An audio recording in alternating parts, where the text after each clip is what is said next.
Hello,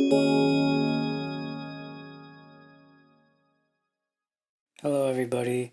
Thank you for joining me for your weekly reading for the week of March 2nd to March 8th, 2020. We are already in March of 2020. I'm tripping out on that alone. So, I hope everybody's had a beautiful weekend.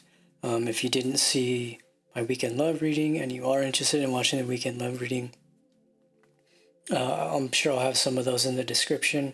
There will also probably be a card in the right corner. I think that's over here, somewhere in the right region of this area. Anyways, so I was meditating on the energies for the week as I do, and I got an interesting vision.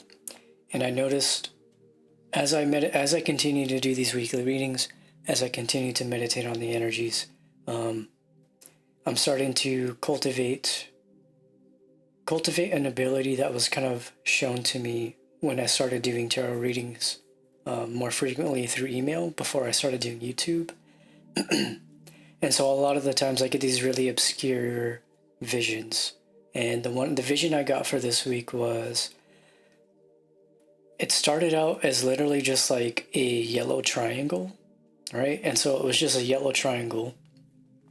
And it didn't really make much sense other than, if you're thinking about it, through terms of symbolism, the yellow triangle, the yellow in itself can represent the solar plexus. It can represent the sun. It can represent like Mercury or Mars. Given we're in Mercury retrograde, it seems like a fitting image to come to my attention. But if you take a look on the bottom, this is why I like this deck and the whole Tree of Life study. It has a lot of the symbolism in it. And so what we're looking at right here is, even though we do have yellow, I didn't have the line through the triangle, which represents swords and air. I got the regular fire one. So I just got the fire triangle, but it had yellow in it. And so but there was also like there was a bird, and it was spread out like evenly, if that makes sense. Like it was like in center view of the triangle, and it was this like majestic bird, and I thought it was an eagle, but I was being told it was a vulture, which I find quite interesting. I've not actually really worked with vulture energy before. And so what I was getting with that message essentially for the week, given we are on the tail end of Mercury retrograde, Mercury does station direct on the 10th, and then the retro shade lasts until the 17th. So I'm very excited. I'm sure a lot of you are very excited. A few people I've talked to have been going through it, you know what I mean? I think all of us have. Mercury retrograde has seemed to bring up some very interesting situations to process compared to other retrogrades. And I have no doubt that it's a testing ground of our foundation, of our internal foundation. I know for me, I've definitely been tested in terms of the universe kind of seemed to bring something up for me that was like, it was too obvious for me to ignore, that it was like, okay, are you going to repeat this same pattern? And so it resonated a lot with, stuff that was coming up in the readings the past couple of weeks. And so essentially that was the question being brought up for this reading. It was, are you going to continue to resurrect dead relationships? Are you going to continue to dwell? It wasn't even a dwelling energy. It was basically like the universe was showing me this image, and it was like, are you going to repeat the same cycles with the same person? And so if this resonates with you, I would imagine the reading is going to take this route, because I know a lot of the times the visions I get before I do the readings oftentimes will be reflected in the reading. So without further ado, I will get into it. Keep in mind, time and energy are fluid. If a message doesn't resonate, don't force it. It can apply to you at a later date. Just because I have it set for this week, it can apply anytime you watch it, honestly. And if this does turn out to be like, if there's like other people involved in this reading, the energy is fluid. The message can apply to you or another person. Given it is a collective reading, not every single aspect of the reading will apply to you. If it does, that's great. But, otherwise just take what resonates and leave what doesn't. I'm planning to use the Golden Dawn Tarot and the Dragon Tarot. I really think they work well together. I really like them, well, first of all, because they're the same size, and they seem to complement each other very well. But as you saw in the weekend love readings, I incorporated this animal deck. And I really like this animal deck. The more I work with it, I don't know, it's just like it's a different type of energy, I guess, opposed to different oracle decks I've seen or different tarot decks I've used. There's just so much that can go into an animal symbolism, an animal message. So without further ado, I'm going to get into the reading. I've been talking for almost a little over 5 minutes now. So again, we're just going to freestyle, and we are going to go into it and see what's good. Oh, I forgot to take the breath. Oh my God. I've already meditated, so I didn't think of it. Anyways, I'm going to take a deep breath to connect deeper with my higher self and spirit. I do implore you to do the same.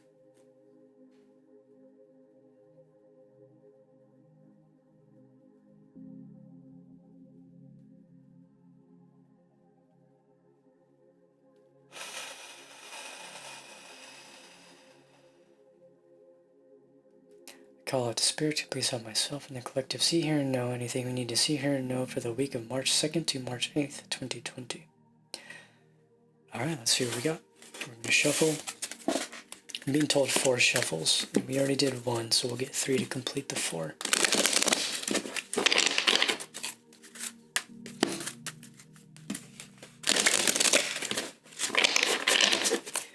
One more.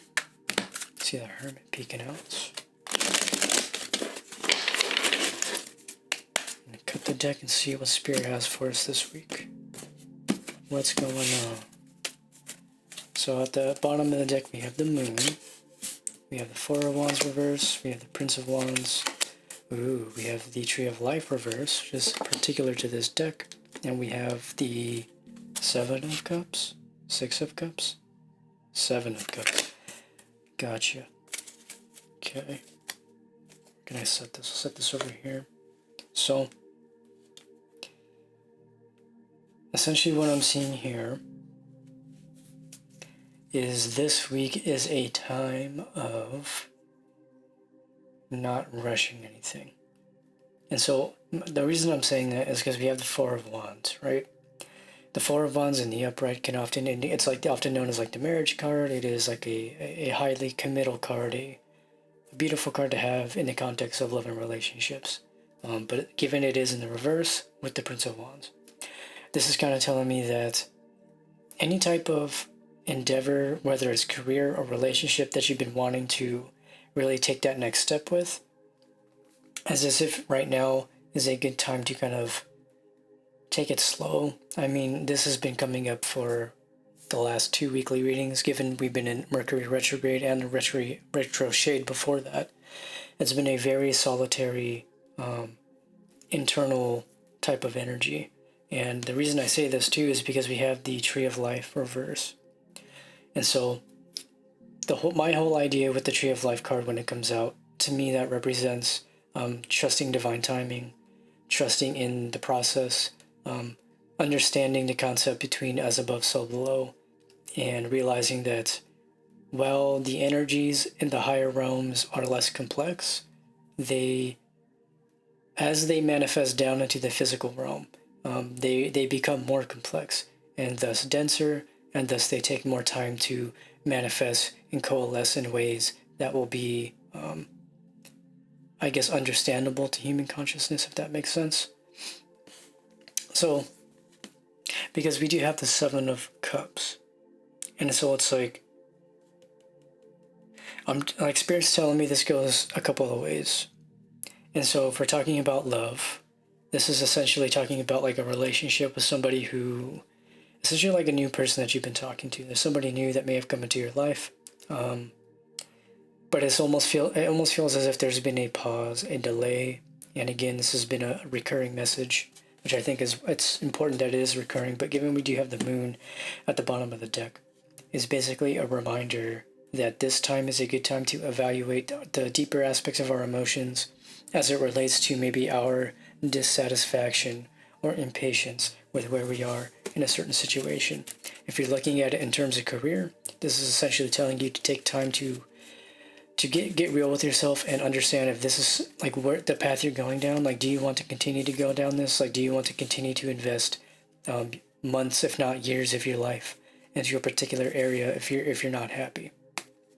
And honestly, this is, I think, is the second time I mentioned Gary Vee on my channel, but it's just such a fitting idea that he's presented. He often talks about essentially people who are working jobs where they're making like 70 to 80K or even six figures, but they're just really depressed and they're just not happy. And so I think these cards are kind of a reminder that even if things look good on the outside, that doesn't necessarily mean we feel good on the inside. And so I think the fact that we have the moon here, it's asking you to really take a look at what's going on in your internal world. Because if you look at this tree of life reverse, this represents Earth. This Sephiroth right here, it's often on the bottom, but since it's reversed, and this up here represents the ether. And so this is like the as above, so below. And so it's right now, it's like, are you trying to manifest from the ground up? Are you trying to build from the ground up based on concepts and ideas that you may have taken on from, I don't know, mainstream media, parents, friends, anything of the sort, in which like a lot of ideas aren't necessarily your own? And are you taking action based on other people's success stories opposed to what you know is right in your heart? And this is essentially telling you that you need to get in touch with your heart. You need to get in touch with your emotions. And you need to learn to let your heart and your emotions guide you, opposed to being so... Now that makes sense now that we got the yellow triangle, because that to me represents essentially following your passion, but being openly honest to yourself about what it is you're passionate about. So we're going to clarify. I really would like to clarify this moon card. I'm just going to like pull 4 cards on each side and see what comes out. Okay. Oh no. Oh no. Well, it looks like we're taking these. This has happened I don't know how many times in the last... Oh, I thought it was going to be a perfect 4. Well, you know what? It actually works out because... So we'll do it like this. I like stacking my cards. So we have 8 of Cups over the 4 of Wands reversed. We have the 9 of Cups over the Prince of Wands reversed. We have the Queen of Cups over the Tree of Life reversed. High Priestess, always a great card to have come out, depending on how you want to look at it. And then we have Ace of Cups and 3 of Wands reverse. And so now we're looking at this. Now this is kind of taking, we're taking a look at this in the aspect of love, is what it feels like. And so it's essentially like, now is it like it's more so a reiteration of this moon card and what Spirit was asking you to do with the Tree of Life reverse, right? Because the Queen of Cup, while it can represent somebody else, I feel like this reading is really just directed to you as an individual. This doesn't really feel like this is about a relationship, which is interesting because, I mean, almost every single reading I've done has turned into a relationship reading, but this does not seem to be reflecting that at all. And I think the reason that is so is because you're kind of in the stage of learning to operate from an emotionally independent space. And emotional independence is something I bring up on this channel like almost every reading. I mean, honestly, like it's such an important factor of becoming successful in the physical realms as well as, having healthy relationships. Emotional independence is key, and it serves as a major pillar foundation for anything that's going to be built on top of that, right? And so a lot of that is taking that time, like I said earlier, to go within yourself and start to decipher some of the downloads you get, you know what I mean? Like if you're somebody who feels very in tune, feels very spiritual, which I know most if not all of you do, everybody has their own form of spirituality. A lot of the times when these downloads are coming in, especially during the downtime of Mercury retrograde, it's important that we take the time to rest and rejuvenate so that way we don't just like burn ourselves out trying to process, right? And so with this Ace of Cups and the 3 of Wands reverse, this is essentially telling me that whatever it was that you're trying to move forward with, like still make the plans and still take little steps here and there, but the High Priestess is trying to get you to see how you moving without thinking in the past has led you to like this 8 of Cups, right? So I was like, you may have been this Knight of Cups reverse in the past where you were on a conquest, but you didn't really think things through. And you ended up in a situation whether it was career related or love related. I'm hearing it could be both for different people. You were just overall dissatisfied with how your life turned out, or whatever situation you found yourself in. And so now is your opportunity to reevaluate how you're going to move forward from here. And so you have an opportunity to stand in your queen status, to embody a more divine feminine aspect of your experience, to help you come to this realization and understanding within yourself. Focus on that Ace of Cups. Focus on that emotional independence. And let that guide you deeper into your own passions. Let's see here.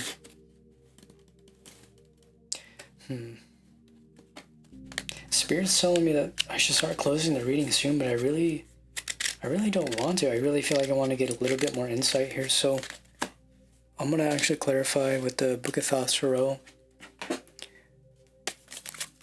There's a thing I like to do when I'm doing readings for myself. Right, but I'll basically just like pull cards in the seams of the cards. And it kind of gives a crossover of what we're looking at. But this reading just seems very straightforward, very simple. Take time for yourself, focus on emotional independence. But let's see if we can get you some advice on ways you can do that easier. Like if you're feeling stuck or something. Yeah, we have the universe bottom of the deck. So this is telling me to essentially, you gotta like learn to trust the universe a bit more. You gotta learn to essentially trust where you're at and trust that you're not in a position that you were in the past, is what I'm hearing. Like, even though it may look like that on the surface, that doesn't necessarily mean that where you're at is a complete reflection of where you were. So clarifying these up here, we have the Six of Cups, we have the Three of Swords, and then we have Strength. No, not Strength, I'm sorry, the Nine of Wands. So again, I think the main energy here, yeah, I'm getting a couple different things.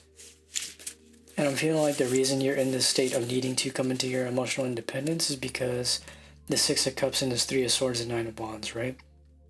And so it almost feels like you're kind of like stuck in this cycle of, like, I'm like, Spirit's telling me, like, I'm seeing a situation where somebody has come back into your life, or they have tried to come back into your life, and that has brought up some old emotions that you thought you had processed and you thought you had cleared, right? So because we have the Three of Swords, which can represent heartbreak, and I feel like in this case, since we have the Six of Cups, while the soulmate card can be the Six of Cups, this may indicate that you may have had a soulmate partner, or not. It doesn't really feel like a twin flame type of situation. It feels more just like a karmic partnership, especially with the Ace of Cups here.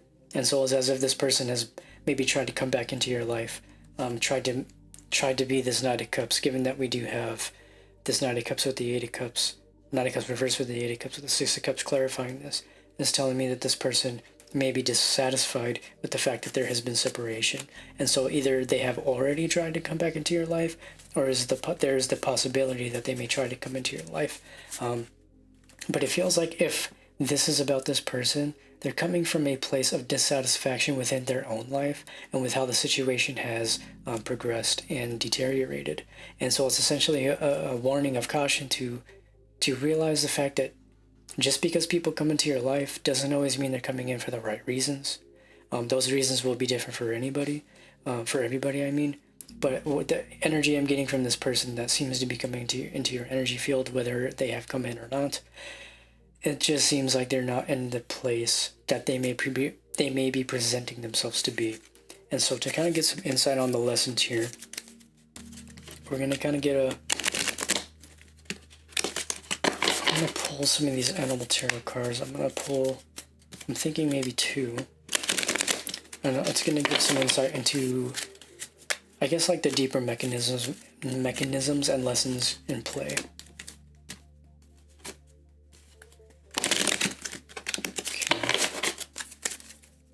So we have the Fox, and then we have Seal. I think Seal came out from one of the Weekend Love readings. So we have Fox says, your sharpened senses allow you to observe the actions of others. Seal, hard work and inspiration are the foundation of true creativity.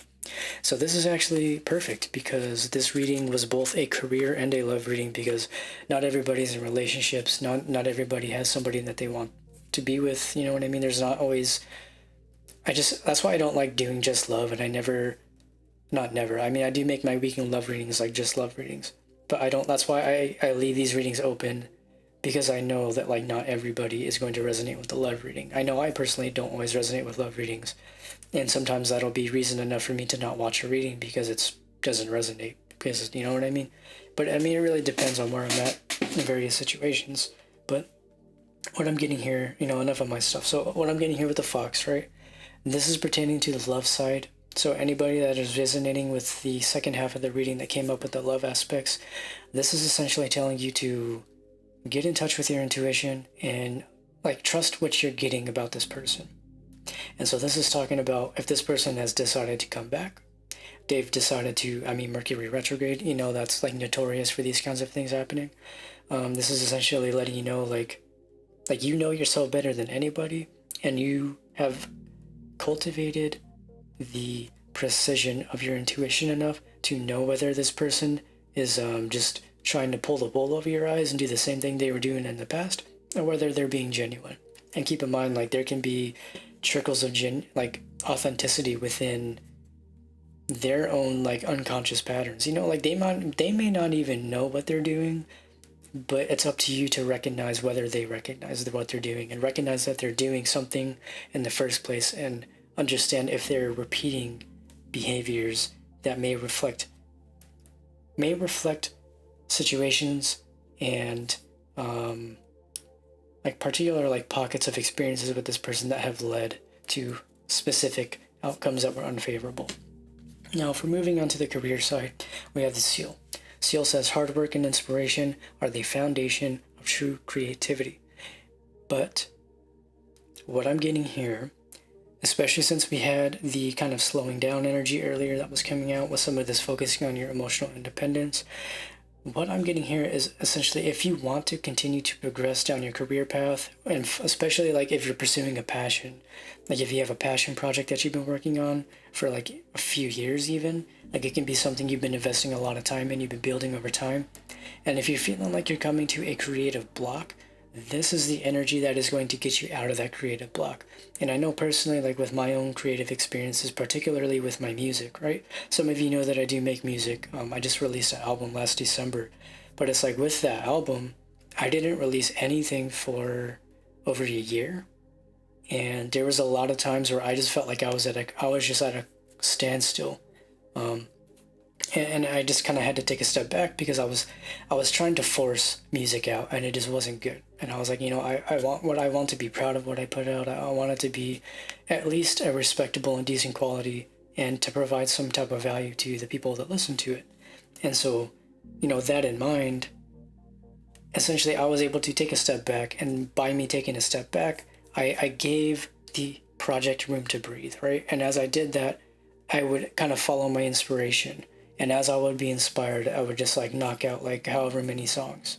But again, this can apply to anything that you're doing creatively, even if it's like not artistic in general. I feel like creativity can be applied to any aspect of your career and in your relationships. And so if you're feeling like you're at a standstill within a relationship, within your career, within your passion project, learn that it's okay to take a step back from that, and that is actually part of the process that helps these things come to fruition. And it can sometimes be difficult because it's like a lot of us live in a society where we are essentially pushed to produce, to work, and to consume, and it's just the rate of consumption is so fast that there's this constant pressure of having to do something. And it's like everybody showcases their best work all the time, and a lot of us are subject to consuming that work because, you know, whether we support them as an artist or whether we enjoy them as a person, there's this kind of almost an unconscious peer pressure. I mean, I know like many of us are conscious of it, but I think when we're susceptible and when we're younger, we don't recognize how we take on a lot of this unconscious pressure. And that's how we get into the cycle of always trying to push ourselves, and we burn ourselves out. And then we get to a point of like where this energy is now, where it's like, oh, I don't know how to move forward. What am I supposed to do here? Am I supposed to work harder? Am I not working hard enough? It's like, no, the universe is like, hey, like you need to trust the universe a little bit, trust the process, and recognize that it is okay to take a step back. It is okay to work on something else. It is okay to like walk away from a project if you're not even feeling it anymore, honestly, because as you change, that's bound to happen. And yeah, I mean, I really think that's really all it's coming up for this reading. This was seemed to be a more lighthearted reading compared to what we've had in the past, and it's more so just a reassurance that where you're at right now is a good place to be. And while society or other people in your life may not portray that as such, learning to accept the ebbs and flows within your own life without comparing them to other people is really what helps you develop a deeper sense of inner peace, which will develop into, more efficient projects and progress within your life. Yeah, so that said, that concludes the reading. I think this is a beautiful reading. It looks like the energies this week are really, really ripe for relaxation, doing small things here or there. But if you don't resonate with that and you really feel like you're ready to go at it, dude, do your thing. Like, I'm not, take this as it resonates. Please don't force this on yourself if it doesn't fit. But, yeah, if you would all like to book a personal reading, you can send me an email to jzargoshepard@gmail.com. I do have the details in the description. I usually keep details of various videos that I have out down there. Yeah, that sums it up. So I will see you guys in the next reading. Thank you so much for joining me. I love you all so much, and I hope you have a fantastic week. Bye-bye.